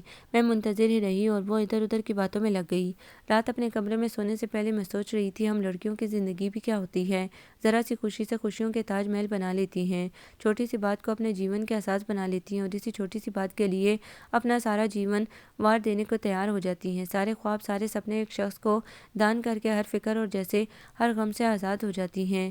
حالانکہ کیا پتہ کل کو وہی ایک شخص ہمیں ہماری زندگی کے سب سے بڑے اور عظیم دکھ سے بھر ڈالے، ایسے خسارے زندگی میں بھر ڈالے کہ کہیں کوئی جائے پناہ بھی نہ مل سکے۔ کہنے کو ایک ذرا سی بات ہی تو ہوئی تھی کہ ارتضیٰ احمد نے مجھے پسند کیا تھا، اپنی پسند کا اظہار کیا، چاہت کا اظہار کیا تھا۔ پتہ نہیں اس سے پہلے وہ یہ کارنامہ کتنی بار انجام دے چکا ہوگا اور میرے بعد بھی وہ کس کس کے سامنے یہ سب کچھ نہیں دہرائے گا، مگر محبت اس وقت اس سود و ضیاع میں پڑنے کو کسی طرح بھی آمادہ نہیں تھی۔ اس وقت ساری دنیا سے سچا اور کھرا صرف وہی دکھائی دیتا تھا، جو کچھ اس نے کہا تھا بس وہی سچ لگ رہا تھا، باقی سب کچھ جھوٹ تھا، غلط تھا۔ اس وقت تو اگر کوئی مجھے سمجھاتا، عقل کی بات بھی کرتا تو شاید میں اس پر ہرگز کان نہ دھرتی، بلکہ ہو سکتا ہے وہ مجھے اپنا دشمن ہی لگنے لگتا۔ اسی لیے جب اگلے دن میں نے راجیہ سے کل والا واقعہ حرف بحرف کہا کہ میں اس سے کچھ چھپا ہی نہیں سکتی تھی کہ وہی تو میری واحد سہیلی اور رازداں تھی، تو اس نے سنجیدگی سے سر ہلایا۔ مجھے پتا تھا یہ سب کچھ تو ایک نہ ایک دن تو ہونا ہی تھا، اور مجھے یہ بھی یقین ہے جو اس نے کہا تم اس پر پوری طرح ایمان لے آئی ہوگی۔ اس نے پورے یقین سے میری طرف دیکھا تو میں نے اقرار میں سر ہلا دیا۔ تمہارا دل کیا کہتا ہے؟ وہ مجھ سے پوچھ رہی تھی۔ کیا کہنا چاہیے؟ میں نے الٹا اسی سے پوچھ لیا۔ بھلا یہ سوال کرنے کی تک ہی کیا تھی؟ اچھا بھلا وہ جانتی تھی کہ ایسے موقع پر دل کی حالت کیا ہوتی ہے، دل و دماغ کی سنتا ہی کب ہے۔ آنکھوں میں محبت کی پٹی بندی ہو اور کانوں میں لفظوں کا امرت نچوڑا جا رہا ہو تو کچھ اور دکھائی ہی کب دیتا ہے، سنائی ہی کب دیتا ہے۔ دیکھو بعض اوقات ایسا ہوتا ہے جو ہمارا دل کہہ رہا ہوتا ہے دماغ اس کی نفی کرتا ہے، لیکن ہم دماغ کی ایک نہیں سنتے۔ حالانکہ بعد میں آنے والا وقت ثابت کرتا ہے کہ دماغ کی بات ہی 100% درست تھی، اور کبھی کبھی یوں بھی ہوتا ہے کہ دل و دماغ ایک ہی راگ الاپتے ہیں۔ وہ فلسفہ بگاڑنے لگی تو میں ہنس پڑی۔ تو پھر تم یوں سمجھو کہ اب کے دل و دماغ ایک ہی راگ الاپ رہے ہیں اور اس راگ پر ایک ہی نام رقص کر رہا ہے، ارتضیٰ احمد۔ ارتضیٰ احمد، میں نے مزے سے کہہ دیا۔ کہیں ایسا تو نہیں تانیہ کہ ارتضیٰ احمد وہ پہلا شخص ہے جو تمہاری طرف بڑھا ہے اور تم نے اس پہلی سوغات کو ہی حرز جان بنا لیا ہے؟ اس نے اندازہ لگایا۔ مجھے کچھ برا لگا۔ نہیں، میں اب ایسی گئی گزری بھی نہیں، ٹھیک ہے اپنی بہنوں جیسی خوبصورت نہیں، مگر ارتضیٰ احمد سے کسی طرح کم بھی نہیں ہوں، اور پھر صرف زندگی میں پہلی دفعہ وہ ہی میری طرف نہیں بڑھا، بلکہ میری آنکھوں میں بھی پہلی دفعہ کسی دوسرے کے خواب سجے ہیں، میرے دل میں بھی پہلی دفعہ کسی کے ساتھ کی خواہش نے انگڑائی لی ہے۔ میں ہی اس کا خواب نہیں، وہ بھی میرا خواب ہے۔ راجیہ نے چند لمحے میری طرف دیکھا اور مسکرا دی۔ اوکے اوکے، میری ساری دعائیں تمہارے ساتھ ہیں، یقیناً وہ ہر لحاظ سے تمہارے لیے موزوں ہے، سوائے ایک وہ کہتے کہتے رک سی گئی۔ میرا انداز سوالیہ ہو گیا۔ تانیہ تمہیں اس کے مالی حالات کا پتہ ہے؟ اس نے پوچھا۔ ہاں کم و بیش ہمارے ہی جیسے ہیں، اور تمہیں یہ بھی پتہ ہوگا کہ تمہاری امی تمہارے لیے کس قسم کا رشتہ چاہتی ہیں۔ اس نے بغور میری طرف دیکھا۔ جانتی ہوں، اور تمہیں بھی یہ بات پتہ ہے کہ میری امی کو اس سلسلے میں کوئی خاطر خواہ کامیابی حاصل نہیں ہوئی اور نہ ہی آگے کوئی امید ہے، کیونکہ ایک بار جو مجھے دے کر جاتا ہے وہ دوبارہ واپس نہیں آتا۔ میں مطمئن تھی، اور یہ جو آیا ہے تو واپس جانے کے ارادے سے نہیں نا؟ وہ ہنس دی۔ کبھی نہیں۔ میں بھی کھل کر ہنسی۔ یونیورسٹی سے واپسی پر شازیہ آئی بیٹھی تھی۔ مجھے دیکھتے ہی بہت گرم جوشی کا اظہار کیا، اور پھر اپنی وہی اونگی بونگی باتیں سجاد نے اسے نیا سیٹ خرید کر دیا تھا، بیڈ روم کا فرنیچر بھی چینج کیا تھا، اور پھر 10 نئے جوڑے ایک ساتھ اس نے مہنگے بوتیک سے خریدے تھے۔ تم تو ہماری طرف آتی ہی نہیں، ایسی بھی کیا مصروفیت؟ اس نے گلہ کیا۔ وہ شادی سے پہلے جو کبھی کبھار مجھے آپی باجی کہہ لیا کرتی تھی، اب تو اس سے بھی گئی۔ آؤں گی کسی دن، میں نے جٹ کہہ کر جان چھڑانی چاہی۔ ایسی بھی کیا پڑھائی، روز کے آنے جانے میں رنگ پہلے سے بھی سانولا ہو گیا ہے۔ کم از کم باہر نکلنے سے پہلے سن بلاک ہی لگا لیا کر، اور سن گلاسز بھی۔ میرے پاس اتنے ڈھیر سارے سن گلاسز سے سجاد کو بہت شوق ہے، اتنے مہنگے اور پیارے۔ اگلی بار آؤں گی تو ایک دو تمہارے لیے بھی لے آؤں گی، میرے پاس فالتو ہی پڑے ہیں۔ اس نے فراخ دلی دکھائی۔ میں نے سر ہلا دیا، اور ابھی میں وہاں سے اٹھنے کا سوچ ہی رہی تھی کہ تمی باجی آ گئی۔ ان کا بیٹا بھی ساتھ تھا۔ میں نے فوراً اسے گود میں لے لیا، گویا میرے لیے ایک مصروفیت آ گئی تھی۔ ادھر ادھر کے حال احوال کے بعد میرا ارادہ وہاں سے کھسکنے کا تھا، مگر اس سے پہلے تمی باجی اٹھ کر اندر چلی گئی۔ میں نے فوراً اندازہ لگا لیا کہ ضرور آپ کے بھی وہ کوئی نیا رشتہ لائی ہیں یا کسی نئے رشتے کا سراغ۔ امی سے ان کی میٹنگ 2-2.5 گھنٹے پر مشتمل تھی، اور ان میں شازیہ بھی شامل ہو گئی۔ شادی ہونے کے بعد وہ اتنی تو معتبر ہو ہی گئی تھی کہ ایسی باتوں پر اپنی رائے کا اظہار کر سکے اور گرم جوشی سے شریک ہو سکے۔ مجھے کوئی خاص غرض نہیں تھی، اور ویسے بھی ہمیشہ کی طرح میرا خیال تھا کہ اس رشتے کا انجام بھی یقیناً دوسرے پروپوزلز کی طرح کا ہوگا۔ ارتضیٰ احمد میرے بہت سے مسائل جان گیا تھا۔ وہ ذہین تھا، فہم و فراست کی دولت سے مالا مال تھا، بہت کم کہے کو بہت زیادہ سمجھتا۔ میری بہنوں کے اونچے گھرانوں میں شادیوں کی وجہ سے اس نے فوراً اندازہ لگا لیا کہ یقیناً میری ابھی تک شادی نہ ہونے کا سیدھا سادہ جواز یہی ہے کہ میری امی کو ابھی تک اپنے مطلب کا رشتہ نہیں ملا تھا۔ کیا تمہارے نزدیک بھی سارا کچھ دولت ہی ہے؟ اس نے نہایت بے یقینی سے میری طرف دیکھا، اور نہ چاہتے ہوئے بھی میری آنکھیں پانی سے بھر گئیں۔ شاید ہم دونوں ابھی تک اس اسٹیج پر نہیں پہنچے تھے کہ وہ مجھے اس حد تک جان جاتا۔ جذبے اپنا اثر رکھتے ہیں، لیکن لفظوں کی اہمیت سے انکار کس طرح ممکن ہے؟ ان کا سہارا لیے بغیر یقیناً کسی پر اپنا آپ ظاہر نہیں کیا جا سکتا۔ اگر میرے نزدیک سب کچھ دولت ہی ہوتی تو میں شاید کبھی بھی تمہارے بڑھتے ہوئے ہاتھوں کو نہ تھامتی، بلکہ شاید جھٹک کر آگے بڑھ جاتی۔ دولت کی اہمیت سے انکار ممکن نہیں، مگر ایسا بھی نہیں کہ اپنے سارے جذبات، خواہشات اور آرزوئیں اس فضول سی شے پر نثار کر دی جائیں۔ ہاں یہ ہے کہ میں ایک بزدل سی لڑکی ہوں، اپنی روایات سے کٹ کر زندگی نہیں گزار سکتی، بغاوت کی سیڑھیاں چڑھ کر اپنے لیے عافیت کی پناہ گاہ نہیں بنا سکتی، اور نہ ہی میرے خیال میں بن ہی سکتی ہے۔ میرے لیے میرے ماں باپ کا فیصلہ حتمی اور آخری ہوگا۔ ہاں میں اپنی رائے کا اظہار ضرور کر سکتی ہوں، کچھ اور لوگ تو نہیں، لیکن مجھے یقین ہے میرے ابو ضرور میری رائے کو اہمیت دیں گے۔ مجھے اپنے ابو پر اور ان کو مجھ پر اندھا اعتبار ہے۔ اور مجھ پر؟ ارتضیٰ احمد نے مسکرا کر مجھے دیکھا۔ اندھا نہیں، آنکھوں والا اعتبار ہے، کیونکہ میرے نزدیک اندھا اعتبار صرف خون کے رشتوں پر ہی کیا جا سکتا ہے۔ اگرچہ میں نے اور کسی پر کبھی اعتبار نہیں کیا، اسی لیے دھوکہ بھی نہیں کھایا، اس لیے ڈرتی ہوں، کوئی ایسا قدم نہیں اٹھانا چاہتی جو میرے لیے ساری عمر کا پچھتاوا بن جائے۔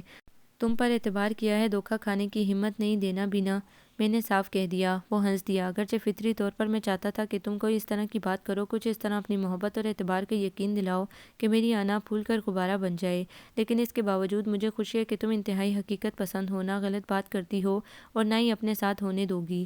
اس لیے پلیز اپنے گھر میں جلد از جلد میرا ذکر ضرور کرا دو۔ اگرچہ اتنی جلدی میں شادی نہیں کر سکتا، مگر بات طے ہو جانی چاہیے، یہ نہ ہو کہ تمہیں کوئی اور لے اڑے۔ اور میں نے سر ہلا دیا۔ شام کو سو کر اٹھی، چائے بنا کر لاؤنج میں آ کر بیٹھی تو امی میرے پاس آن بیٹھی۔ یقیناً وہ اب کل تمی باجی کے بتائے ہوئے پروپوزل کے بارے میں مجھے بتائیں گی۔ میں نے اندازہ لگایا، جو کہ غلط نہیں تھا۔ کل تم یونیورسٹی نہ جانا، کچھ لوگ آ رہے ہیں تمہیں دیکھنے، تمی کے سسر کے جاننے والے ہیں۔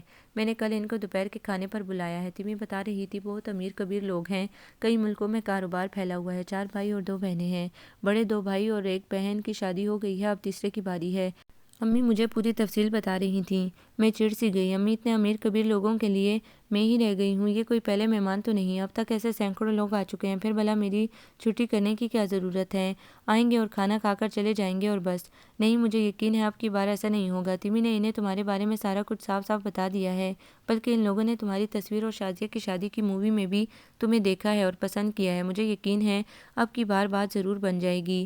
بس تم ڈھنگ کے کپڑے پہن لینا اور ابھی چھوٹی کے ساتھ جا کر ذرا فیشل بھی کرواؤ، ذرا اسکن فریش ہو جائے گی۔ وہ مجھے ہدایات دینے لگیں اور میں اچھی طرح جانتی تھی کہ امی کی بات سے انکار ناممکن ہے، اس لیے نہ چاہتے ہوئے بھی ان کی ہدایت پر عمل کرنے لگیں۔ ساری رات نیند آنکھوں سے دور رہی۔ اس سے پہلے تو کبھی ایسا نہیں ہوا تھا، کئی لوگ آئے اور گئے مگر میں کبھی فکر مند نہیں ہوئی تھی، کبھی مجھے ڈر نہیں لگا تھا، مگر اب کے تو دل بری طرح دھڑک رہا تھا۔ شاید اس کی وجہ یہ تھی کہ اب سے پہلے میری اپنی کوئی سوچ نہیں تھی، میری زندگی میں کوئی اور نہیں تھا، اور اب ارتضیٰ احمد نے آ کر مجھے ایک نئی راہ پر ڈال دیا تھا۔ میں نے سوچ لیا صبح میں ضرور ابو سے ارتضیٰ احمد کے بارے میں بات کر لوں گی، مہمانوں کے آنے سے پہلے یا پھر ان کے جانے کے بعد۔ میں نے اپنے آپ کو مطمئن کیا۔ اگلے دن صبح ہی تمی باجی آ گئی۔ اپنی نگرانی میں ڈرائنگ روم کی پھر سے صفائی اور سیٹنگ کروائی، کھانے کا خاص اہتمام تھا، اور پھر میری تیاری کے لیے خاص طور پر اس قسم کا ڈریس میرے لیے منتخب کیا جس کو پہن کر میری رنگت جتنی ہے اتنی سانولی نہ لگے اور میری عمر بھی میری عمر سے کافی کم لگے۔ اس کے لیے میرے بالوں کو نئے سرے سے سیٹ کیا گیا۔ ہلکا ہلکا میک اپ کرنے کے بعد بھی وہ شاید پوری طرح مطمئن نہیں تھی، لیکن کیا کیا جا سکتا تھا، میں جیسی تھی لگنا تو ویسا ہی تھا۔ پھر وہ لوگ آ گئے، ماں، بہن، بھابھی اور لڑکے کا باپ۔ لڑکا ساتھ نہیں تھا، حالانکہ امی کی طرف سے کھلی چھٹی تھی، مگر پتہ چلا لڑکا ایک ہفتے کے لیے دبئی گیا ہوا ہے کاروباری سلسلے میں۔ لڑکے کی بڑی بھابھی انتہائی حسین اور خوبصورت تھی، تیمی باجی سے بھی زیادہ، کسی طرح سے لگتا ہی نہیں تھا کہ وہ شادی شدہ ہے، حالانکہ وہ 2 بچوں کی ماں بھی تھی۔ ہاں، تھی کچھ نک چڑی جیسی کہ سارے ہی خوبصورت لوگ ہوتے ہیں۔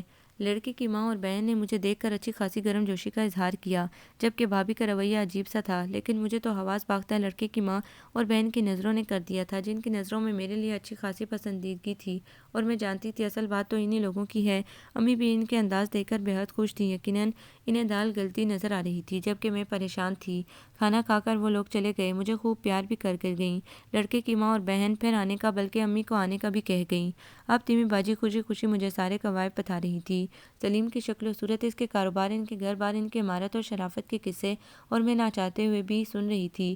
ہاں، میرے دل کے خدشے جو کل ساری رات مجھے ستاتے رہے تھے اب اچھے خاصے خوف میں بدل گئے تھے، اور اب میں موقع کی تلاش میں تھی کہ کس طرح جلد از جلد ابو سے ارتضیٰ احمد کے بارے میں بات کر سکوں، کیونکہ ان کے سوا میں کسی سے یہ بات نہیں کر سکتی تھی، اور کرتی بھی تو فائدہ کچھ نہ ہوتا۔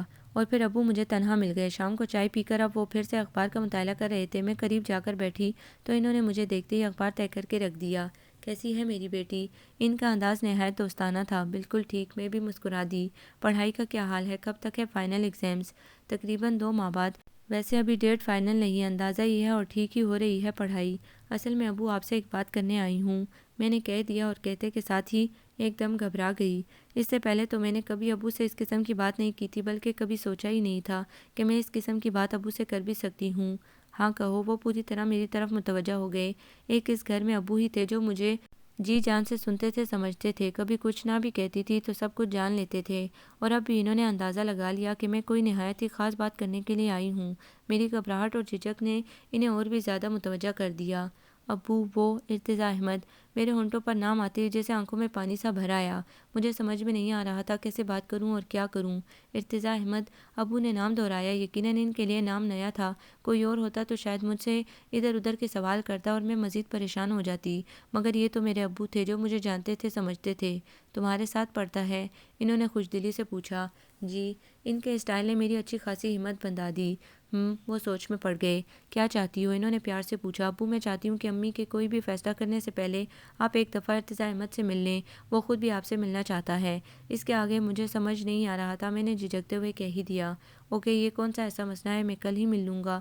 تم یوں کرو، کل اسے چائے پر بلا لو، یا ایسا کرتے ہیں کہ کل میں تمہیں لینے آ جاؤں گا، بہانے سے اس سے مل بھی لوں گا۔ خاص طور سے ملنا کچھ زیادہ مناسب نہیں لگتا نا؟ ابو نے پروگرام بنایا۔ میں نے فوراً اس بات میں سر ہلا دیا۔ شکر ہے ابو تک اپنی بات پہنچانے کے لیے مجھے کچھ خاص محنت نہیں کرنی پڑی تھی۔ ابو نے زیادہ جرا بھی نہیں کی، شاید انہیں مجھ پر بہت یقین تھا۔ انہیں پتہ تھا کہ میں سطحی اور عارضی خوبیوں سے متاثر ہونے والی نہیں، نہ ہی زیادہ چمک دمک میرے سوچنے سمجھنے کی صلاحیت سلب کر سکتی ہے۔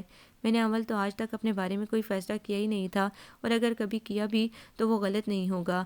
ساری رات میری منصوبہ بناتی گزر گئی، اور اگلے دن میں نے جاتے ہی ارتضیٰ احمد کو بتا دیا کہ آج ابو اس سے ملنے آ رہے ہیں۔ پہلے تو وہ کچھ گھبرایا، مگر پھر میرے کہنے پر کہ اگر ابو پر اس کا اچھا امپریشن نہ پڑا تو یقیناً بہت برا ہوگا، تو وہ نارمل سا ہو گیا، اور جب ابو آئے تو وہ پوری طرح پر اعتماد تھا، ہمیشہ کی طرح۔ میں تھوڑی دیر بعد بہانے سے دونوں کے درمیان سے اٹھ گئی کہ میری غیر موجودگی میں ابو اپنی پوری طرح تسلی کر لیں، جو کچھ وہ میری موجودگی میں نہیں پوچھ سکتے وہ پوچھ لیں، اور لازماً وہ سارے سوال پوچھے ہوں گے جو میرے حوالے سے ان کے ذہن میں ہوں گے یا جن کو پوچھ کر وہ مطمئن ہو سکتے تھے۔ میں اور راجیہ واپس آئے تو ابو اور ارتضیٰ احمد پوری دلچسپی سے ایک دوسرے سے گپ شپ کر رہے تھے۔ کسی طرح نہیں لگ رہا تھا کہ وہ پہلی دفعہ ایک دوسرے سے ملے ہیں۔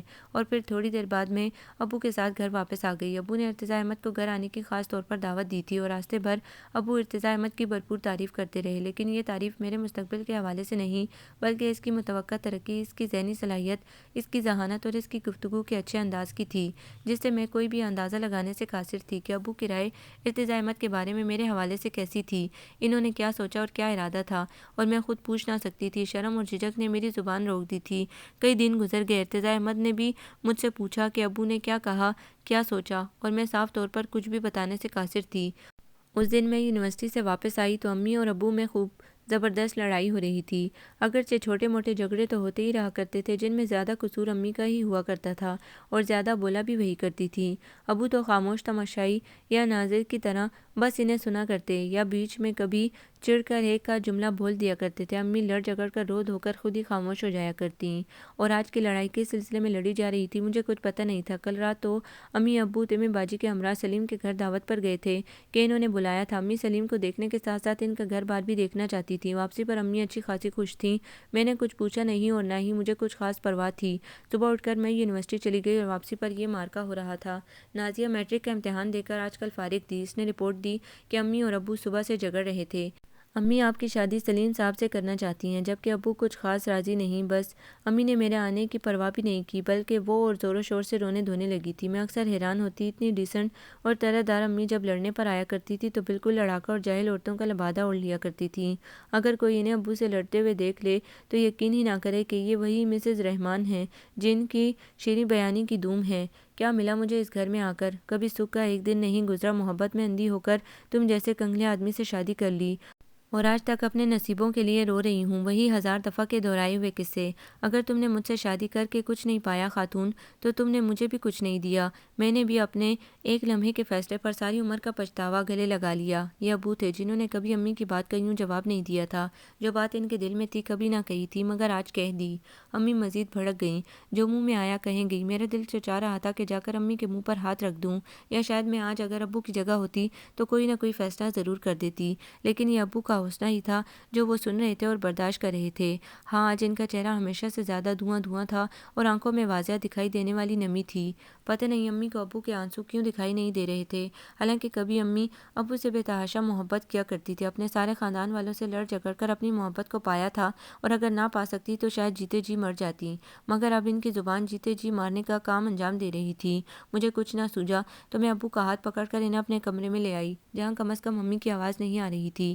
اپنے کمرے میں آ کر میں نے ابو کو آرام سے بستر پر بٹھانا چاہا تو وہ ایک دم ہی میرے گلے لگ گئے، اور میں ابو کے آنسو دیکھ کر پھوٹ پھوٹ کر رو دی۔ کبھی کبھی مرد کتنا بے بس اور مجبور ہو جاتا ہے، عورتیں کیسے ایک مکمل اور بھرپور مرد کو توڑ پھوڑ کر رکھ دیتی ہیں، ان کے الفاظ کیسے دل کو لہو لہو کر دیتے ہیں اور انہیں احساس تک نہیں ہوتا، اور پھر طرح یہ ہے کہ اس پر بھی خود مظلوم ہی رہتی ہیں، دوسروں کی بد نصیبی پر ٹھپے لگاتی ہیں اور خود اپنے آپ کو سب سے زیادہ بد نصیب سمجھتی ہیں، جیسا کہ امی سمجھ رہی تھیں۔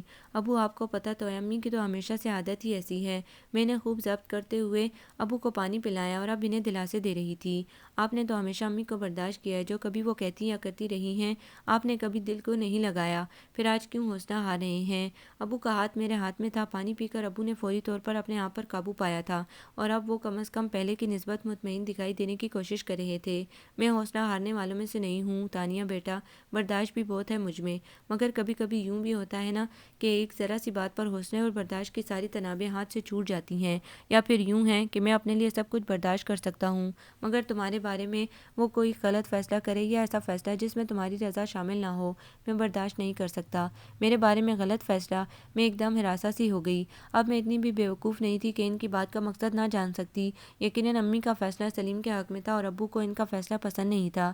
سلیم میں بظاہر کوئی خامی نہیں، بلکہ تمہاری امی اور تمہاری بہنوں کی نظر سے دیکھا جائے تو اس میں وہ ساری خوبیاں ہیں جو کہ ایک عام مرد میں ہونی چاہیے، مگر مجھے پتہ ہے میری بیٹی کی نظر میں عام مرد کی کوئی اہمیت نہیں۔ تم دولت اور صرف دولت کو ساری خوبیاں نہیں سمجھتی اور نہ سمجھنا چاہیے۔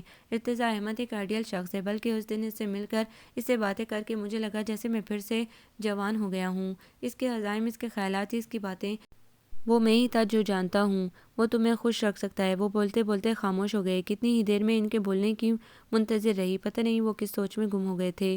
مجھے تمہاری ماں سے بہت محبت تھی، وہ بولنا شروع ہوئے۔ میں تھوڑا سا مسکرائی۔ تھی کیوں ابو؟ ابھی بھی ہے۔ یہ چھوٹے موٹے لڑائی جھگڑے تو ہوا ہی کرتے ہیں، اس سے محبتیں ختم تو نہیں ہو جاتی ہیں، اپنی موت آپ مر جاتی ہیں۔ اور میری اور راشدہ کی محبت تو بہت چند روزہ تھی۔ شروع میں اسے خوش کرنے میں لگا رہا میں، مگر راشدہ خوش نہیں ہوئی تھی، یا پھر اس کا میکا اسے خوش ہونے نہیں دیتا تھا۔ میں جانتا تھا وہ اپنی بہنوں اور بھائیوں کو چھوڑ نہیں سکتی تھی، نہ ہی مجھ سے چھٹکارا ممکن تھا۔ میرے پاس وہ سب کچھ نہیں تھا جس سے میں بغیر زیادہ محنت کیے اسے خوش رکھ سکتا۔ یہ بات راشدہ شادی سے پہلے جانتی تھی، مگر ساری لڑکیوں کی طرح اس وقت وہ سمجھتی تھی کہ سب کچھ شاید محبت ہی ہے، اور شادی کے سال بھر بعد ہی اسے اندازہ ہو گیا کہ محبت کچھ بھی نہیں۔ میں اسے خوش کرنے کے چکر میں اپنی خوشیاں بھولتا چلا گیا، اور 90% عورتوں کی طرح وہ سمجھنے لگی کہ اس نے اپنے خاوند کو مکمل طور پر اپنے قابو میں کر لیا ہے، اپنے پیچھے لگا لیا ہے۔ حالانکہ مرد ایسی عورتوں سے محبت نہیں کرتے بھی ہوں تو محبت بہت جلد نفرت میں بدل جاتی ہے، یا پھر سمجھوتے میں۔ مرد پھر صرف اپنا گھر بچاتا ہے، اپنے بچوں کی خاطر، معاشرے کی خاطر، لوگوں کی خاطر۔ تم یقین کرو تانیہ بیٹی، میں انتہائی شرمندہ ہوں راشدہ سے محبت کر کے۔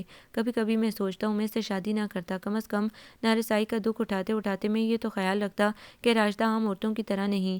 میں شاید پھر ساری عمر اس سے محبت کرتا رہتا، مگر وہ نہایت دکھ سے کہہ رہے تھے، بلکہ وہ شاید بہت کم کہہ رہے تھے، اور میں بہت زیادہ سمجھ رہی تھی۔ وہ سارے دکھ، وہ سارے پچھتاوے جو وہ کہہ نہیں سکتے تھے، اور مجھے یوں لگ رہا تھا جیسے اس وقت رحمان احمد نہیں بول رہا، ارتضیٰ احمد ہو، جو اپنے دکھ، اپنے آنسو اپنی بیٹی کے سامنے کہہ رہا ہو، بہا رہا ہو۔ راشدہ میں ہوں جو ابھی تو سمجھتی ہے کہ سب کچھ محبت ہے، لیکن پھر چند ہی سالوں بعد وہ جان جائے گی کہ محبت کچھ نہیں ہے۔ میں بھی تو اپنے بہنوں اور بھائیوں کو نہیں چھوڑ سکوں گی، اور ان کے ہوتے ہوئے میں کیسے سکھ سے مطمئن زندگی گزار سکوں گی؟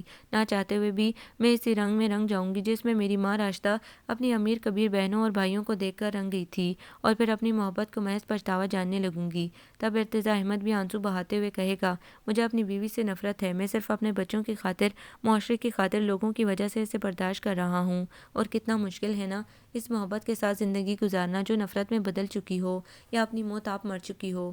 نہیں، میں اپنی اور ارتضیٰ احمد کی محبت کو بے موت نہیں مرنے دوں گی، نفرت کی بھٹی میں نہیں جھونکوں گی۔ میں نے ایک دم ہی فیصلہ کر لیا۔